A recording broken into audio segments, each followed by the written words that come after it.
Hello and welcome again to Health Matters. Today we will be talking about the state of human trafficking, and we're going to be giving example, um, specifically making some reference to Liberia. And tonight I have with me my co-host Bobby Broblet. He's going to be co-hosting tonight on this platform, Health Matters. Wherever you are, I want you to know your health matters. And we have with us our regular contributor, Selma.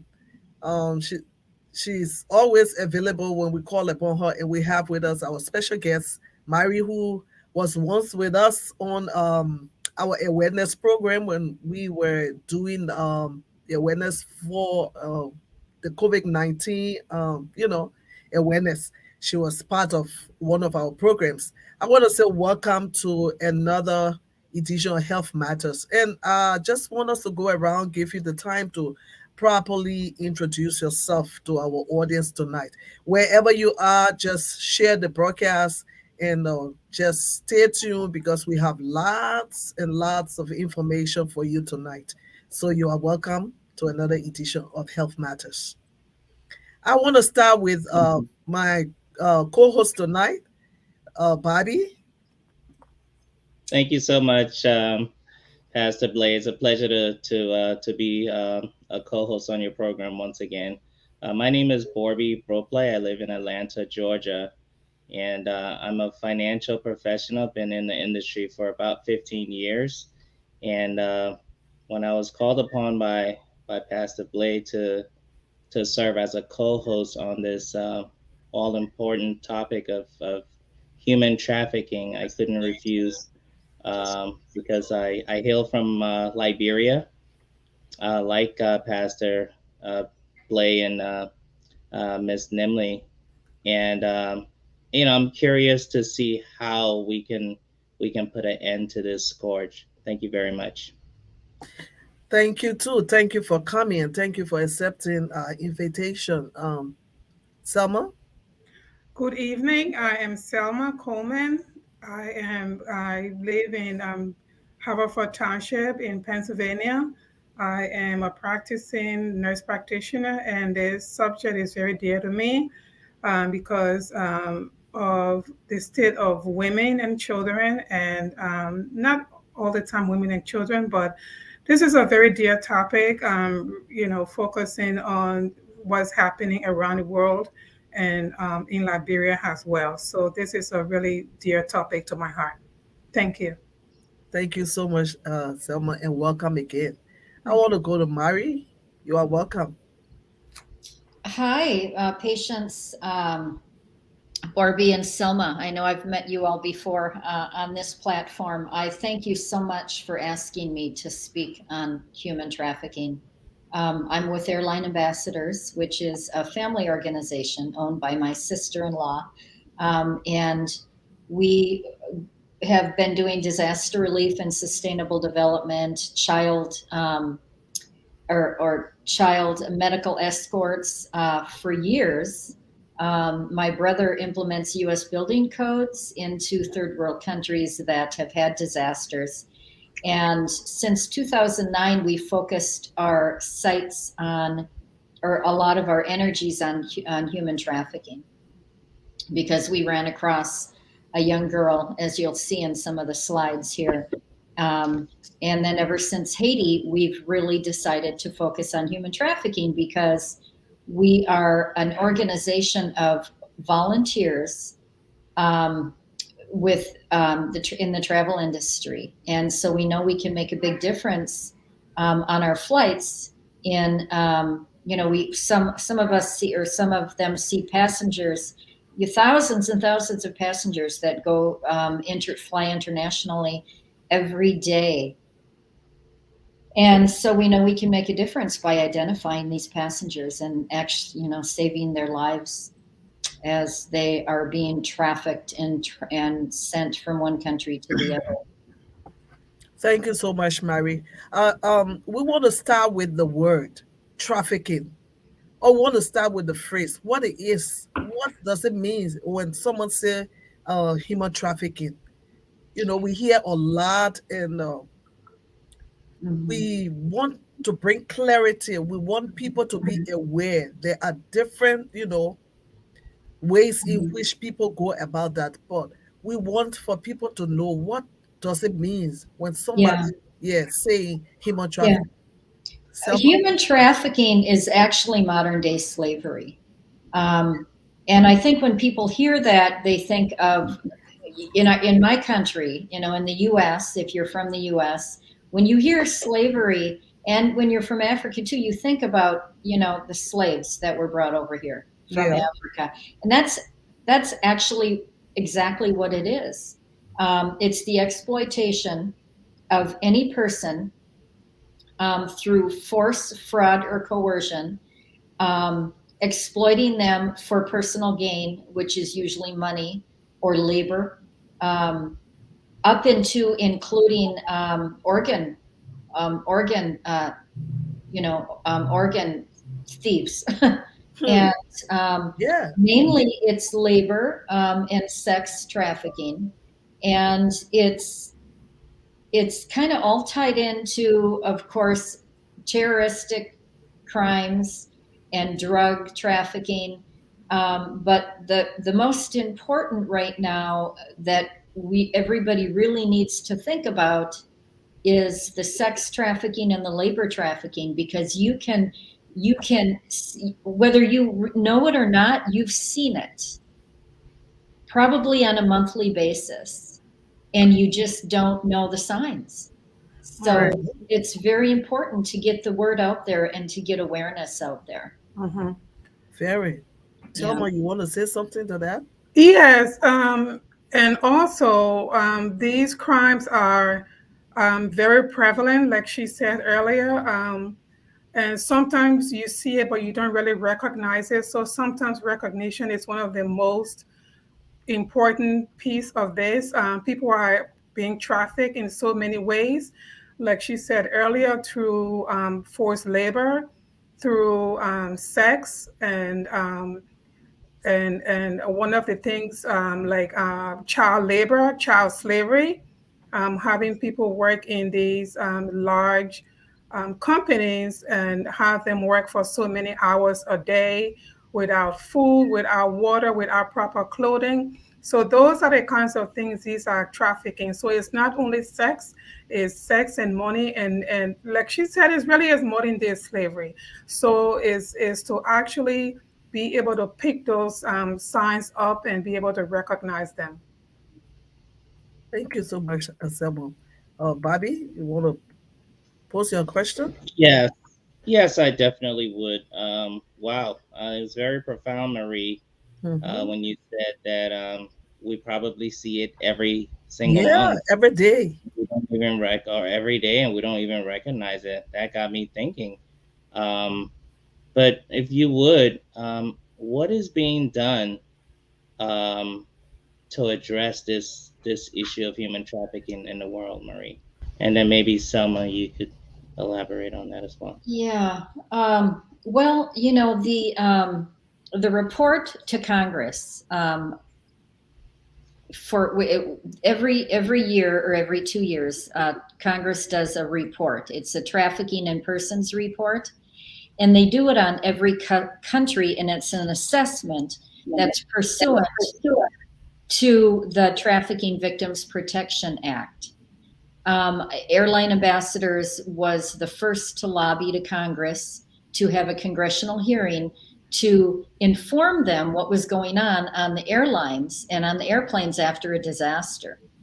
And we invited the CEOs of the airlines and Congress to inform them what we were seeing, because every time we knew something would be wrong, Hmm. we would try to report it. And whatever country you're in or whatever city you're in, you land the plane and you get off the plane and you try to report it to somebody. And normally it's like TSA in the airport or airport police. And they were saying it was all a domestic issue.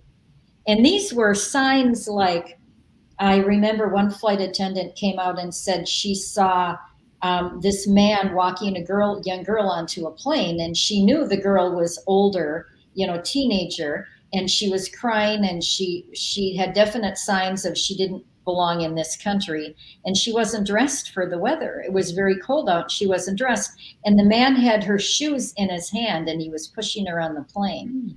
And they later found a flight attendant to ask the girl to speak in her language, and the guy didn't know this. The perpetrator didn't know this. She was saying, "Why aren't you wearing your shoes?" And she said, "Because he told me it's against the law to go barefoot in the airport, and if I run, I'll be arrested." So,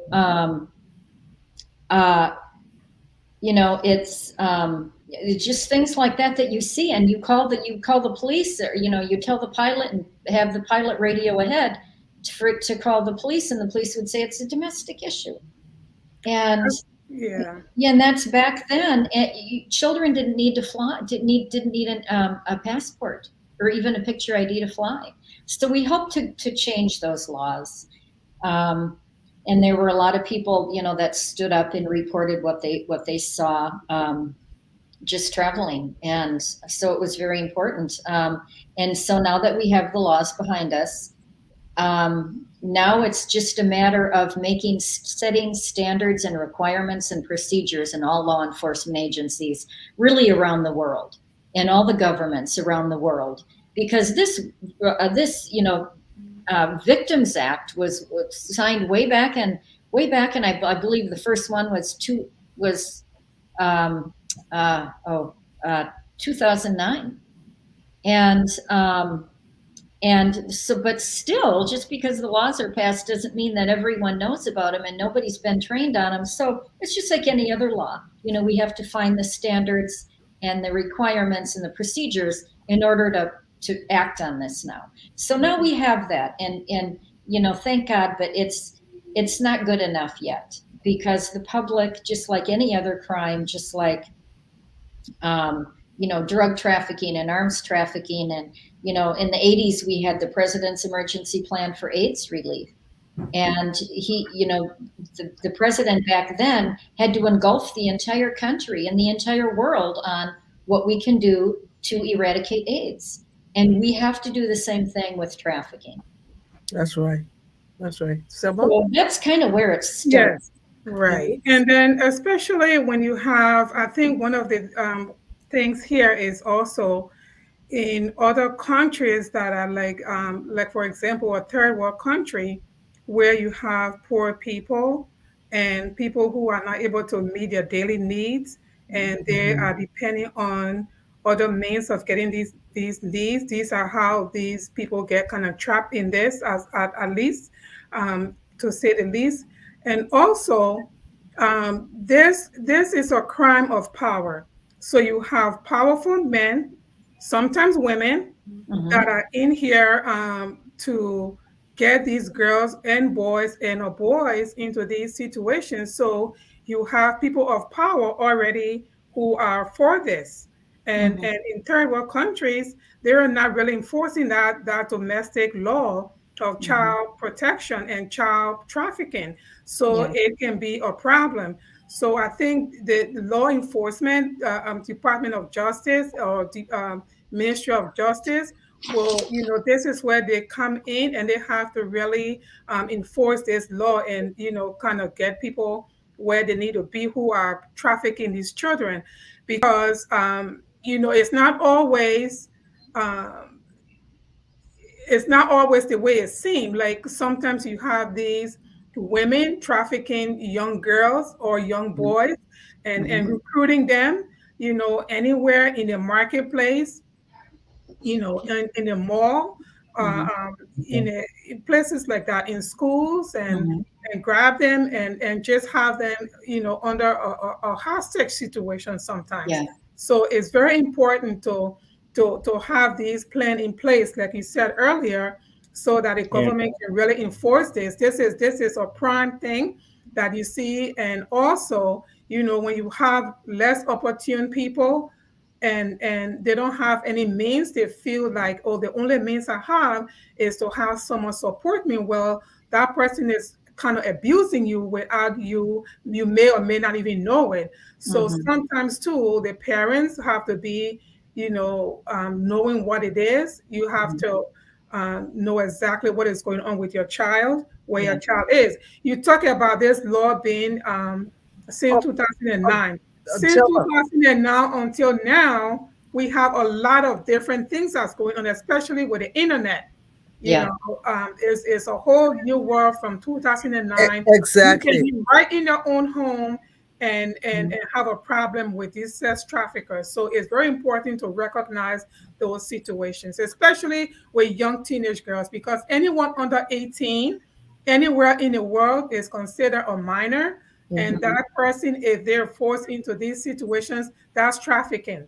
Hmm. Okay. Trafficking through the brothel, Yeah. or Yeah. Yeah. or madam houses. Maybe it may not be, like those madams, in Africa and Liberia. Selma, Yes. Selma, I want to know some of the methods because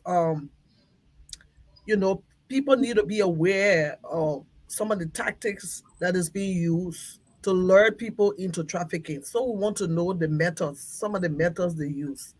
Some of the things they use is, for instance, if a child, is young and the parents are poor, they may say, especially for our native country, they may say, okay, go in a city, or go, maybe not in a city, stay in a village, and go and be with this person.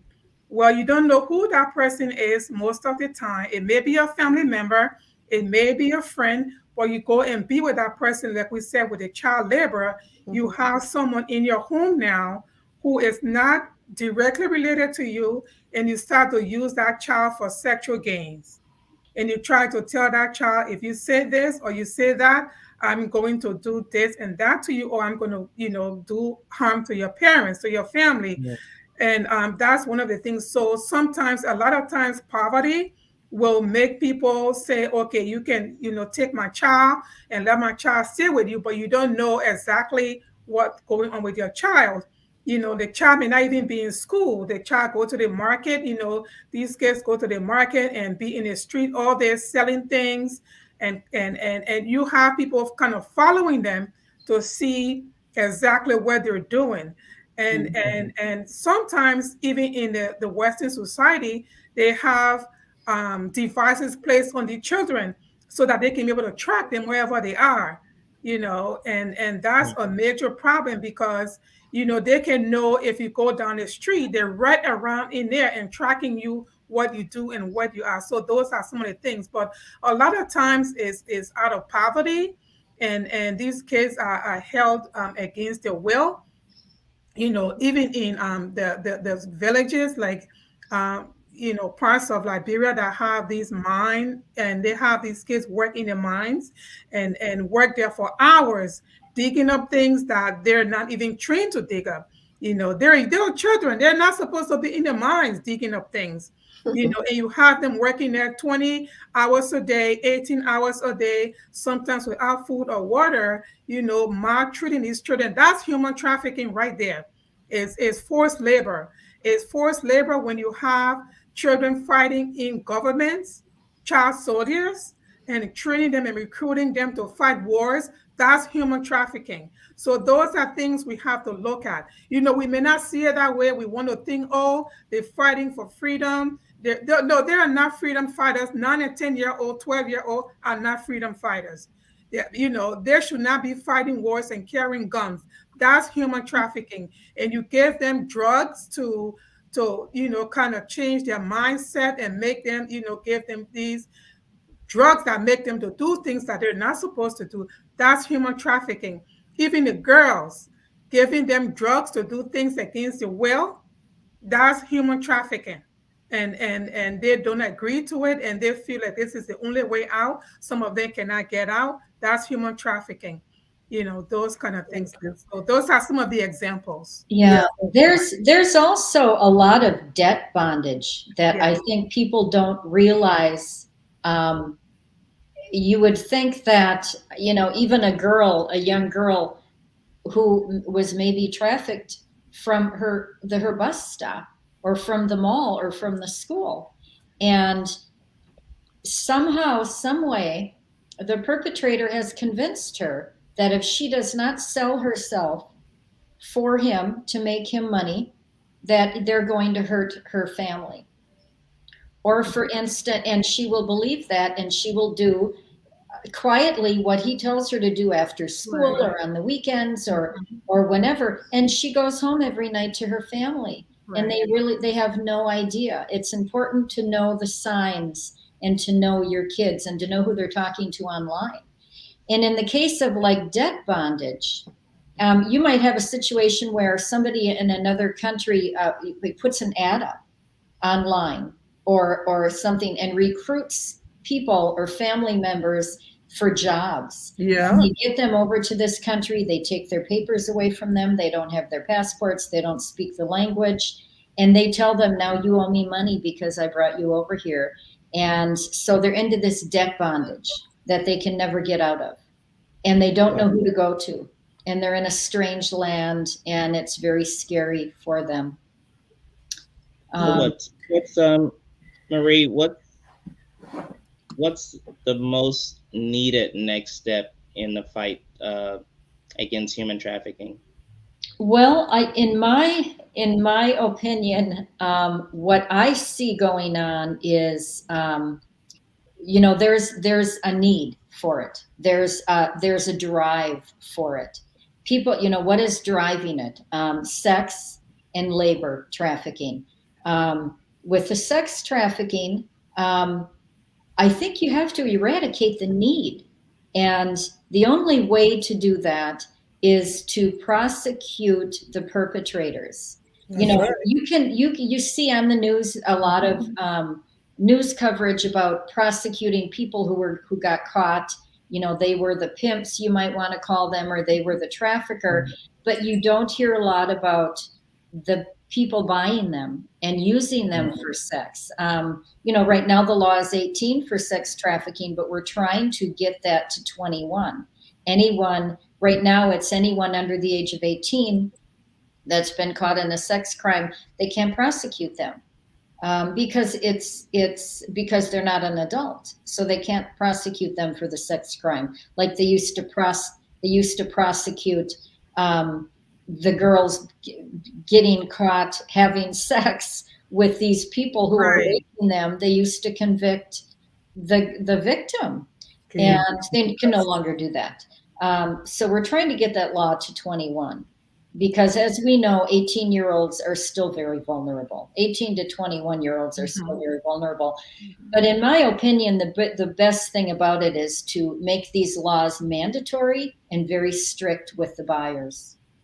That's right. And Very true. yes, The 2020 report on trafficking in Liberia by the State Department, I just want to read a paragraph here. It says, sure.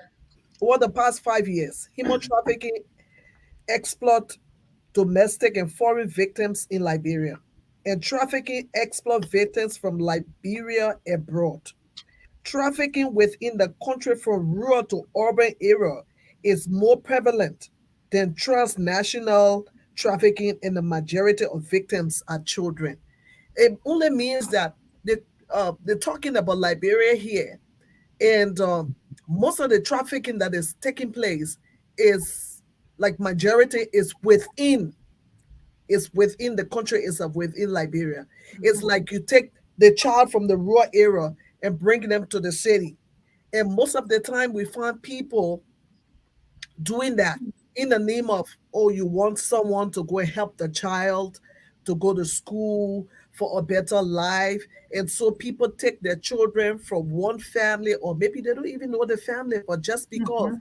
the person have promised them greener pasture, they take those children from, their parents and bring them to town. And it's on the increase. It's on the increase. And Because of what poverty. Yes, Yeah. because of poverty, like you read this here. I have Um, a question. yeah. Mhm. Before you go to your question, I'm just trying to bring this up because we are from that area. We need to be watchful. When people, we have family members, we are connected to this family and the family tree from one corner to the next corner, and you can always advise. So if Mhm. someone taking a child from another family, you need to be watchful, you need to be careful, because you don't want, your child to go into that kind of situation. And the State Department report in 2021 says that they, let me read what they said. They don't have the right thing, the right personnel. Says law enforcement officers continue to lack adequate resources and understanding of trafficking to effectively investigate and prosecute trafficking crimes. Shelter services for victims remain, very, inadequate or little. So I'm just trying to paraphrase, but that's what it is. People within, they don't have the adequate resources, they don't have the personnel to be able to battle this system. So what do we do? What's the way forward? I Mm. think one of the things that we can do on this issue, especially with Liberia, is bringing awareness to the government and the Justice Department to say this is what it is, and how, and what it is, and have people like kind of open, you speak about it. Like the media needs to come about and speak about these things, because it's really is happening and it's real. We talk about bringing a child out of the village and things like that. But what about, I'm going back to, what about having children work in the mines, even in Yeah, Liberia? of And course. and people are okay with it, Yeah. and it's wrong. And It and is. and I think it's the and then people might not even think there's nothing wrong with that. But you Mhm. cannot have a child out in the fields, for that's like, really, it is slavery. So it's having the right people to recognize what exactly this thing is, so that it can be talked about, so that Mhm. it can be recognized that this is not, this is against a child's way, this is against against the right of a child. So Yeah. I think awareness will be one thing, and then I think it's actually training people in social services in Mhm. Liberia. That's Mhm. going to be key to recognize these things, Mhm. because Yeah, it's gone are the days where everything goes. Mhm. that's right. Okay. Not And everything goes right now. yeah, Everybody has to be aware that these children need to be taken care of. We yeah, just seen what happened recently in Monrovia, in Nuku Town, and I'm just bringing light to this.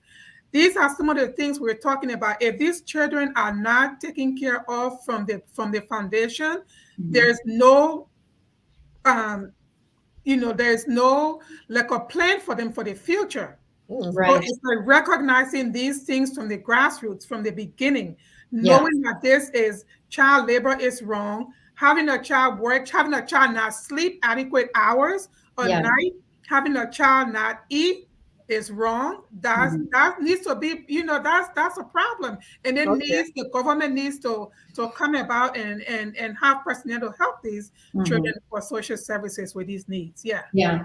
And that, like I said, the laws are here now. I mean, not only in the US here, but the laws are here and able for, and ready and able for people to use them.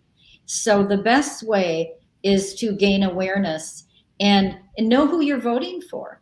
Right. Yeah. Know what you're Yeah. voting Right. for. Right. The most important thing is to eradicate the need. Why is there a need for this? Mhm. Why is there a need for this? And like way back in what, 86, they had um, Agenda 21, which was 27 principles on sustainable development. The United Nations came up with that. Hmm. And every single country in the world at the time signed on to that agreement. It was a sustainable development, and it covered everything from labor to feeding children to how to treat each other's countries, and all the trafficking laws were already in there. We Hmm. just didn't recognize them. The Mm. plan was written right then. So for these attorneys and prosecutors and government officials to find these laws, they're already there. So Mhm. you Right. just have to elect the correct officials in order to carry them out. um, Thank you. and Mary, we have some slides here that I want to bring up, and then you can tell us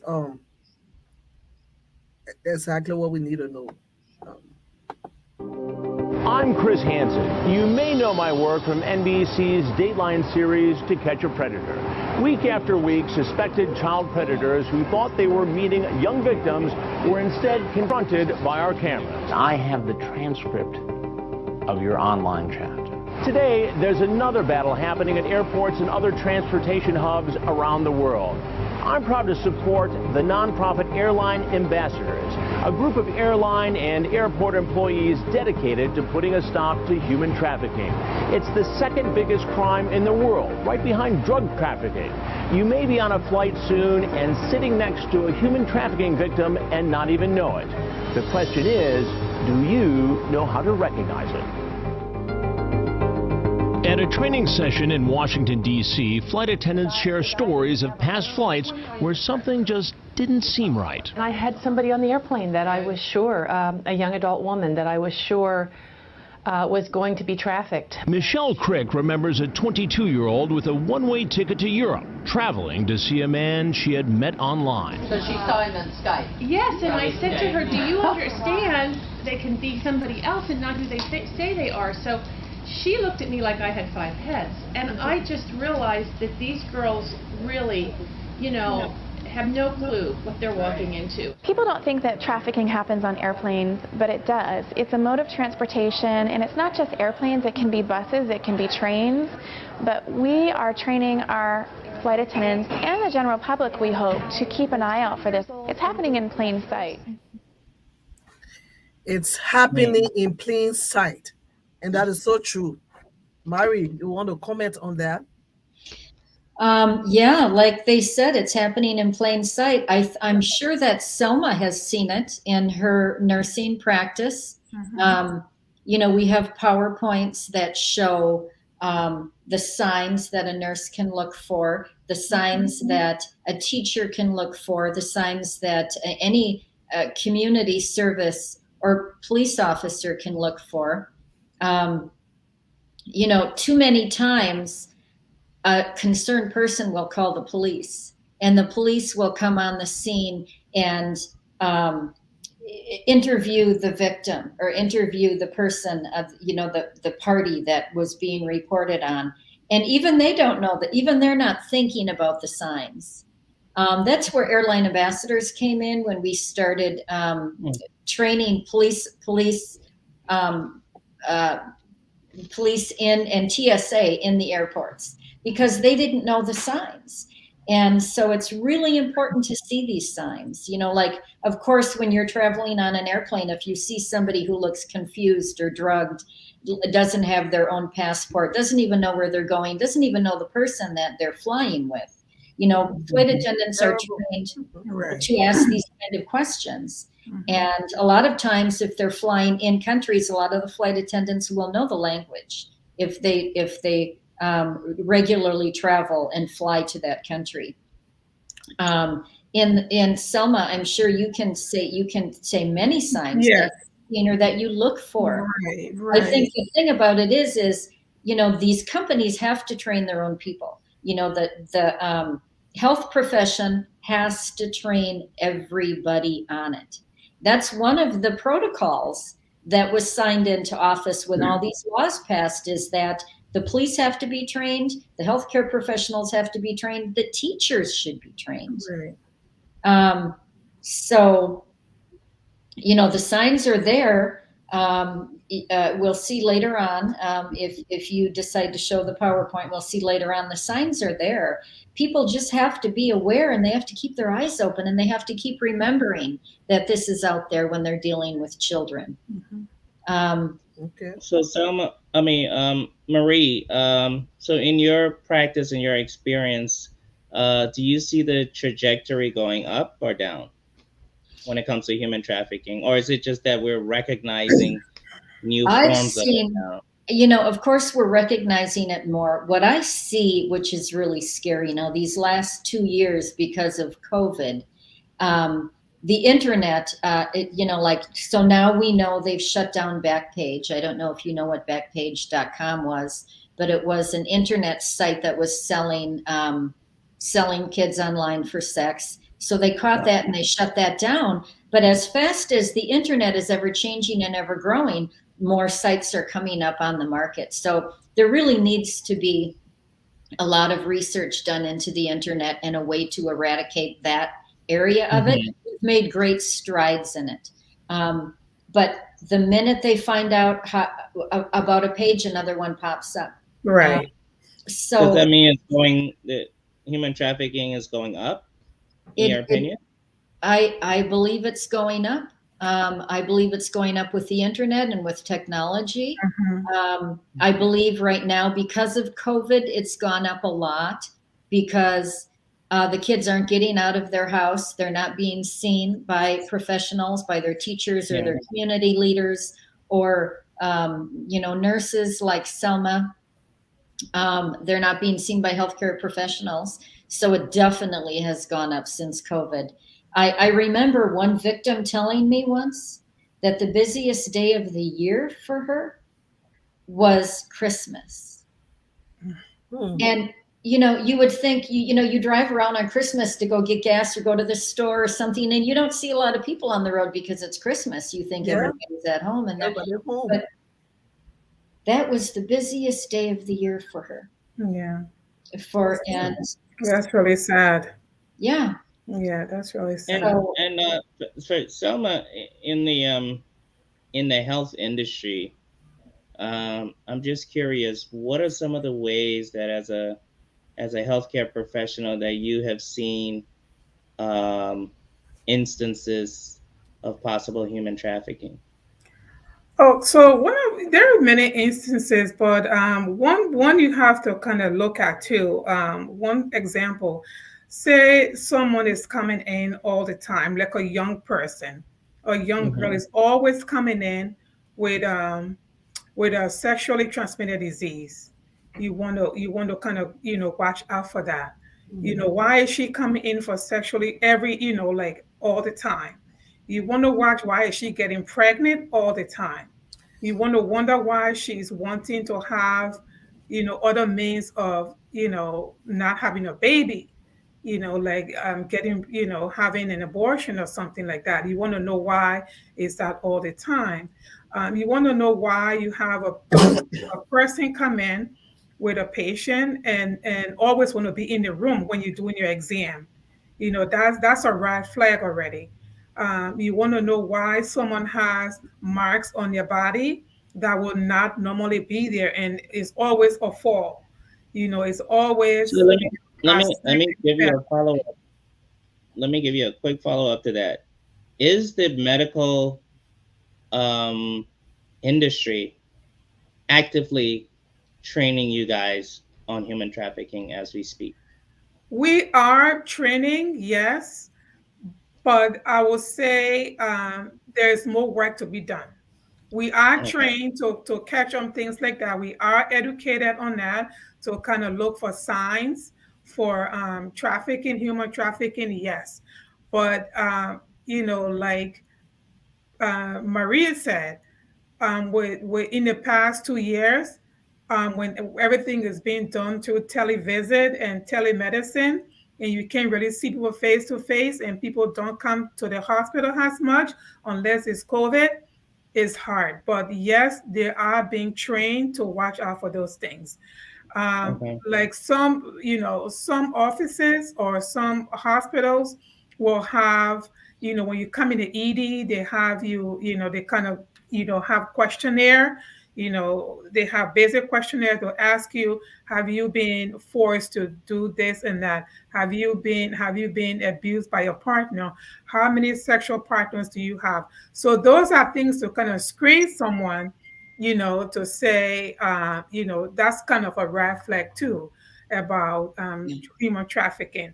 So you want to watch out for diseases, patients not coming in to get treated, not coming in. If you tell them to follow up, they don't show up. If they show up, they come with 2, 3 men behind them waiting for them, pressed on time, wanting them to go.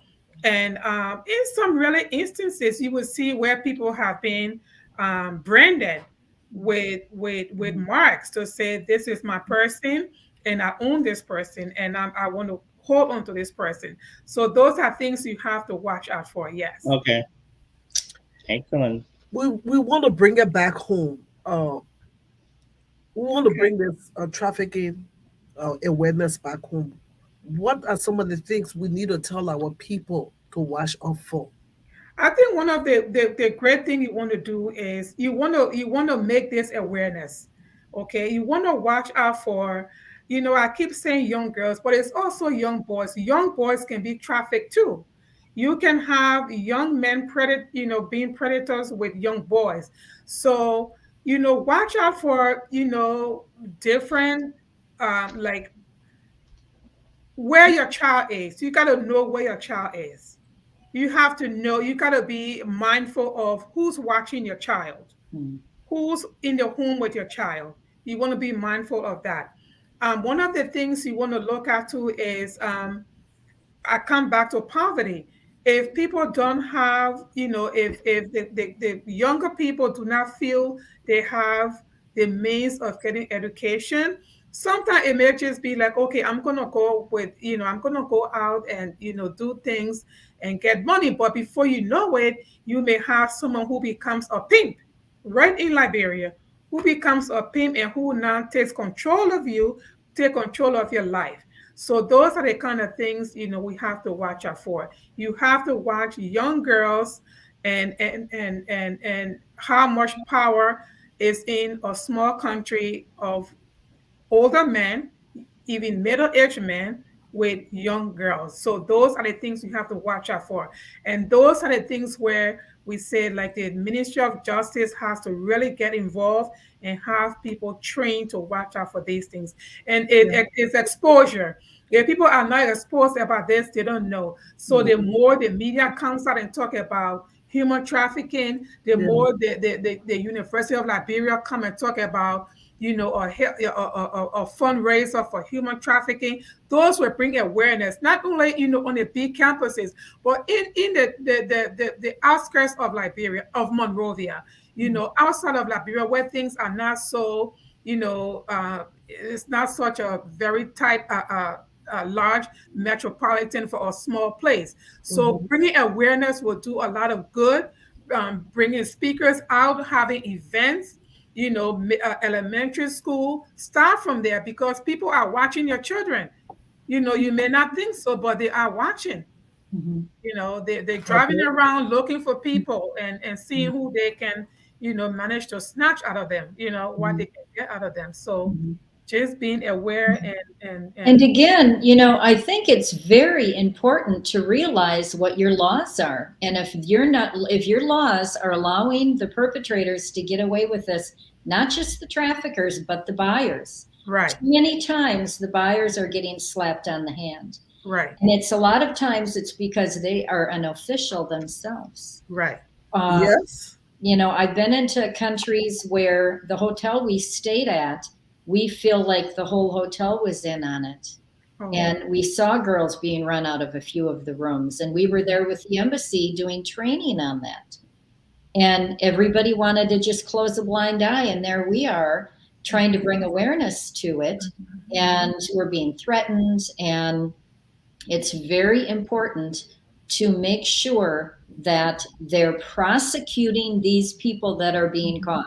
hmm Um, and and Liberia, with Liberia being at a tier 2, um, right now, tier 1 is like nothing. Countries and territories whose governments fully understand. The U.S. is a tier 1. In my opinion, we don't deserve it. We're not very far behind tier 2 with Liberia.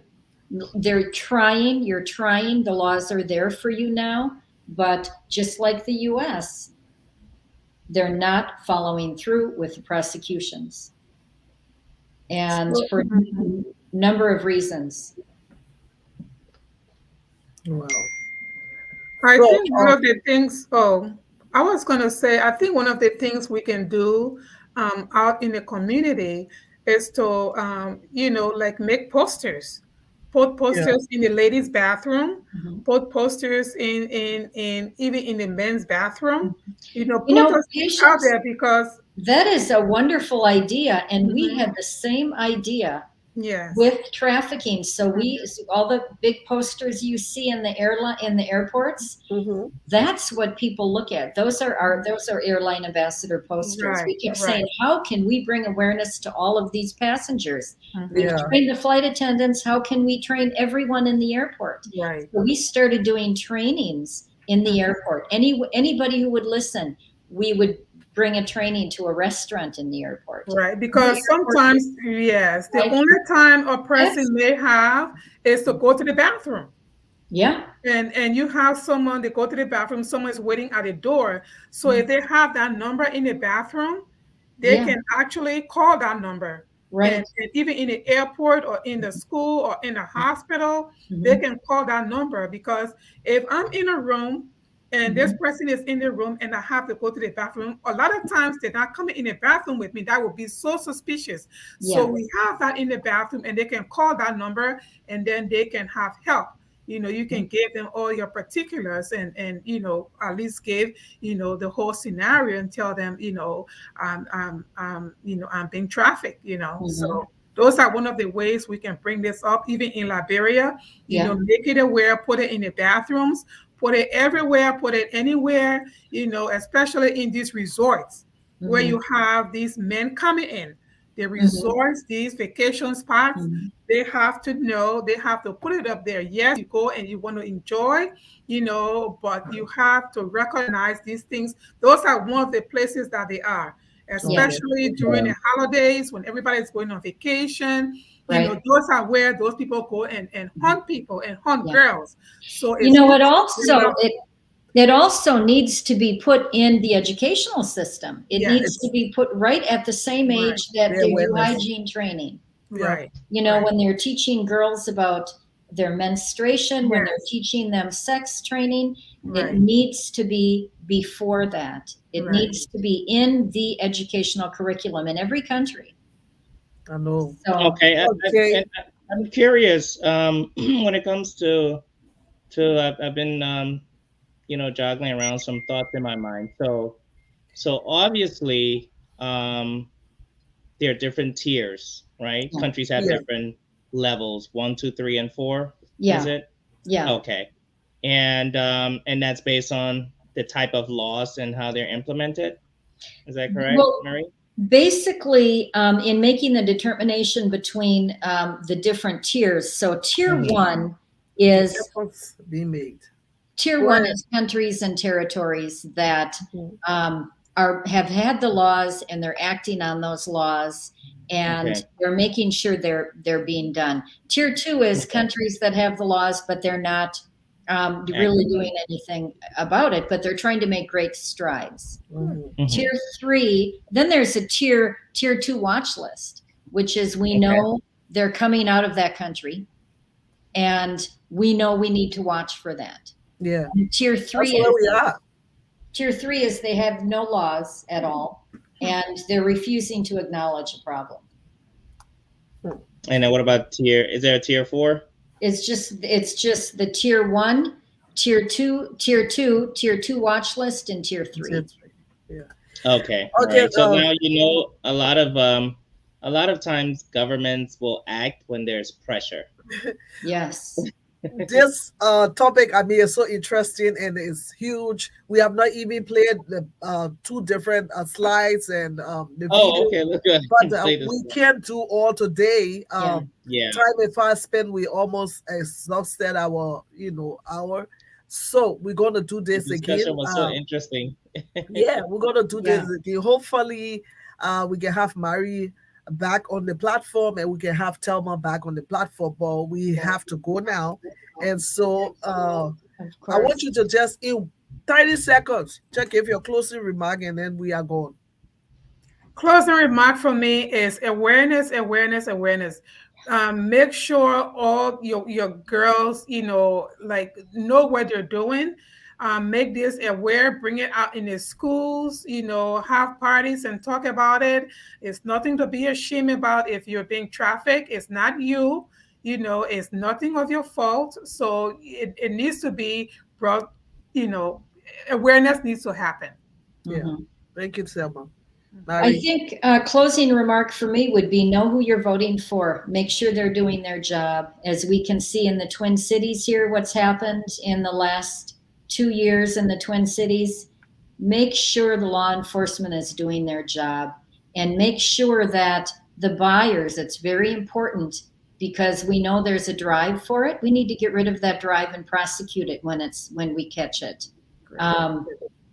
And keep your eyes open and Yeah. have empathy, I think I wish that we could teach empathy to people, but I wish we could train them on empathy, but keep your eyes open, don't be judgmental, and just do what's right. Great. uh, Thank you, Mary. yeah. Thank you. Bobby, before we run up. Well, I'm glad I was a part of this discussion. I would just say I think pressure.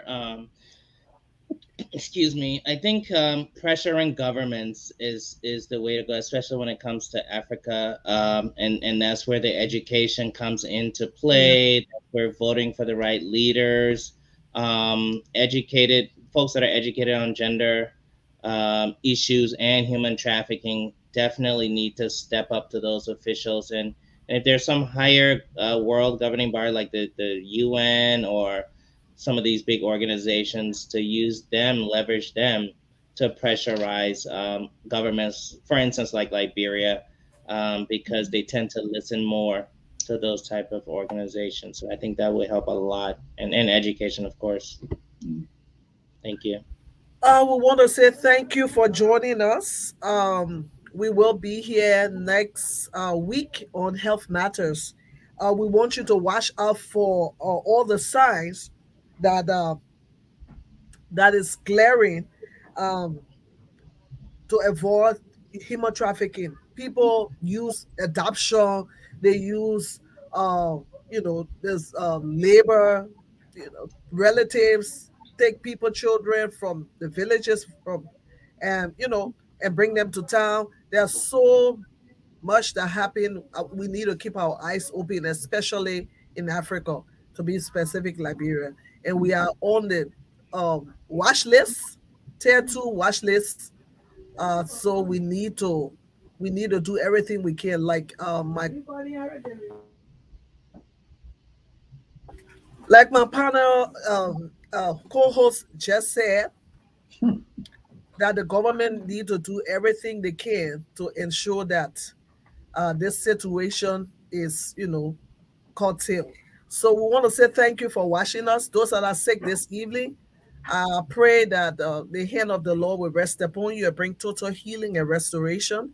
I declare that by the stripes of Jesus, you are healed. I pray for those in the hospital and those at home, those that are traveling, wherever you are.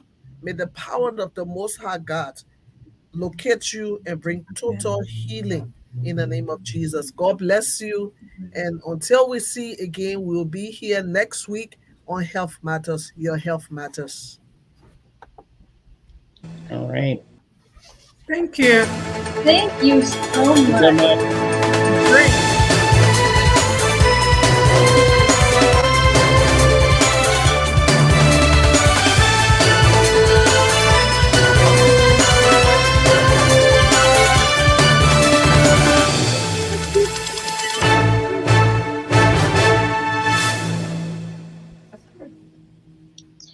Patient